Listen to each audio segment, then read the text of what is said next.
Assalamu alaikum wa rahmatullahi wa barakatuh. Java që kaloi të gjithë na e pam shumë qartë në përmes shumë video dhe fotografive se si brenda shtetit okupator që quhet Izrael u prap një zjarr shumë i madh, i paparashikuar, i papritur. Zjarri u dhes, i kapi shumë male dhe erdhi era e fuqishme e cila e përhapi atë dhe rrezikoi Jerusalemin dhe Tel Avivin. Ky zjarr tregoi pafuqinë e këtij shteti në ballafaqur me të, saqë e shpalli ditë emergjente, ditë jashtëzakonshme dhe emergjente. Këto ditë kërkoi ndërhyrjen e ushtrisë, madje kërkoi ndihmë edhe nga jashtë. Dhe shtetet ndryshme i ofruan ndihmë për të përballur me këtë zjarr i cili rrezikonte jetën e njerëzve dhe normal zhvillimin e shtetit.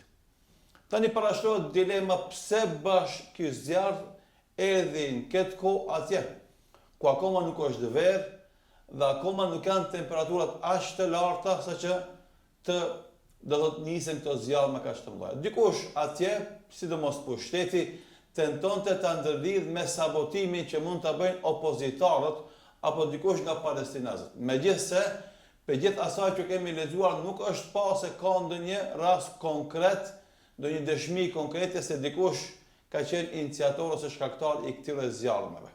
Çka dua të them me këtë?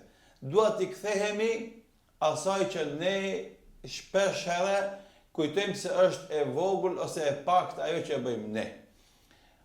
Janë disa mësime dhe porosi. E para, ushtria agresore sioniste i sulmonte kampet e popujve të zhvendosur brenda Gazës, e njerëzve, familjeve të zhvendosura brenda Gazës, dhe shpesh herë bombardimet e tyre shkaktonin zjarr dhe flak dhe në ato zjarre dhe flake u mbytën shumë palestinez. Dhe fotografitë e tyre na i kemi pa, edhe i kemi regjistru dhe kemi paraqit para jush. Kjo është çështja e parë. Mos haro se Allahu është i gjithdijshëm dhe i gjithfuqishëm ta kthen ka se pret dhe ashtu si e ke bën. Kema tu dinu tu dan, siç të veprosh, veprohet me ty. Allahu i madhëshëm është i drejti absolut dhe nuk duhet të guzojmë të mendojmë se Allahu e shpërfill zullumin e zullumçarit, por e sjell ndëshkimin ndaj tij në formën dhe kohën ku ai e vlerëson se është më e saktë dhe më e duhur për t'i dhënë mësimin e duhur këtij zullumçarit. Tjetra është se Allahu i madhëshëm ka ushtri. Wala ya'lamu junuda rabbika illa hu. Askush nuk din llojet e ushtrisëve që i ka Allahu i madhëshëm. Edhe zjarri, edhe era, edhe përmbytja, edhe tërmeti, edhe lloj-lloj katastrofash të ndryshme që mund mi ndodh popujve, janë nga ushtritë e Zotit që Allahu i madhëshëm i përdor sipas diturisë dhe urtësisë së tij absolute, atë kur ai e sheh që është e përshtatshme, e ne duhet vazhdimisht të kemi parasysh këtë fuqi të Zotit dhe të kemi frikë nga rebelimi karshi Zotit, edhe të shpresojmë shpërblimet dhe përkrahen kur ne i nështrohemi madhnisë së tij. Ama zullumçarët, agresorët, tiranët, despotët, ata që bëjnë gjenocide dhe masakra gjithsesi, ata kanë për të përballë me drejtsinë absolute të Allahut subhanahu wa taala dhe ka më ardhur atyre fundi. E treta, ne që jemi larg Palestinës, larg Gazës, edhe këtë situatë kur e gjithë bota jo muslimane e përkrah agresionin, masakrat, gjenocidet që i bën ky shtet okupator në ato vende. I përkrahin edhe ekonomikisht, edhe ushtarakisht, edhe mediatikisht, të gjitha mënyrat e mundshme. Shtetet muslimane që janë përreth fatkeqësisht edhe ato bashkëpunojnë me këtë shtet agresor në shtimin e zullumit dhe agresionit dhe masakrat dhe bojkotit që ja bëjnë kësaj province të shtetit Palestinës.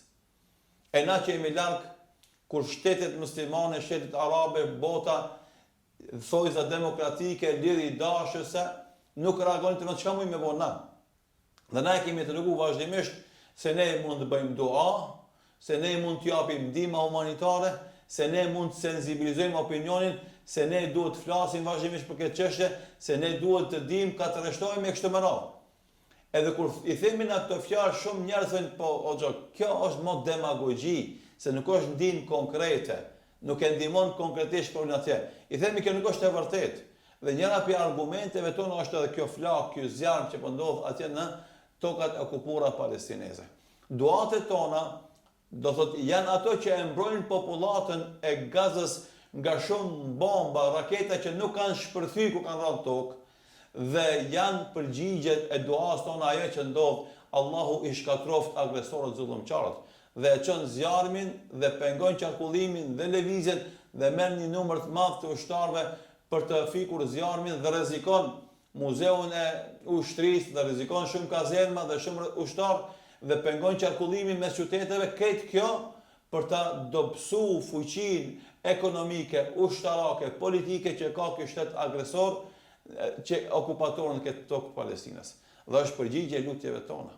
Andaj, si mësim nga kjo, na themi, vazhdoni me dua, vazhdoni me lutje, ditën dhe natën, në çdo sejdë, në çdo kohë që lutjet tona mund të pranohen, vazhdoni me dua kundër çdo agresori dhe zullumçari, kundër çdo kujt që shkakton masakra dhe gjenocide, kundër çdo kujt që përkrah këto masakra dhe gjenocide, gjaku i krejt atyre fëmijëve, i atyre grave, i atyre pleqve, i atyre njerëzve që janë vra, derisa edhe loti i krejt atyre që është derdh, shtëpiat edhe infrastruktura krejt ajo që është shkatru, dhe ai dam i madh që është shkaktu, Allahu gjithë ata që janë shkak direkt apo indirekt, Allahu i shkatroft, dhe Allahu i madhëshëm ata zullumçar dhe agresor me zvete i shkatroft, është dua që na duhet ta bëjmë vazhdimisht, dhe se efekti i kësaj dua do të shihen sigurisht në këtë formë apo në forma tjera padyshim. Dhe për këtë shkak ne përfundojmë këtë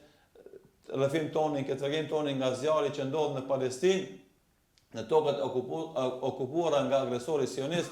I themi na, kjo është një prej sprovave që ka bota islame në veçanti dhe bota e përgjithshme në përgjithësi, një sprovë ku shihet qartë zullumi i zullumçarit dhe shihet qartë rezistenca e popullit vendas autokton, autonom palestinez në Palestinë. Ky konflikt është i gjatë dhe Allahu e din edhe sa ka me zgjatë. Sipas tregimeve kuranore dhe pejgamberike, kjo luftë ka me vazhdu deri në fundin e botës, pra përgjithsisht prej shenjave të fundit kiamet kanë qenë ballafaqimi muslimanëve me sionistët. Pa marrë parasysh sa ka me zgjatë.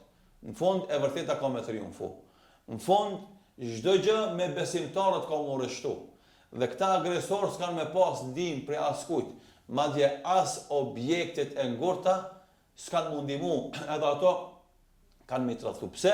Se tradhtia e këtij popullit, e këtij karakteri, e këtyre agresorëve i ka kalu të gjitha kufijtë e normales. Andaj fundi ka me qenë shkatrim për ta dhe triumf për popullin besimtar musliman në Palestinë. Allahu ndihmoft, Allahu zullumçarët e shkatroft, e neve na ndihmoft të vazhdojmë në përkrahjen e drejtësisë dhe luftës kundër agresorit dhe gjithë atyre që i përkrahin ata. Zoti shpëlbeft. Selamu alaikum wa rahmatullahi wa barakatuh.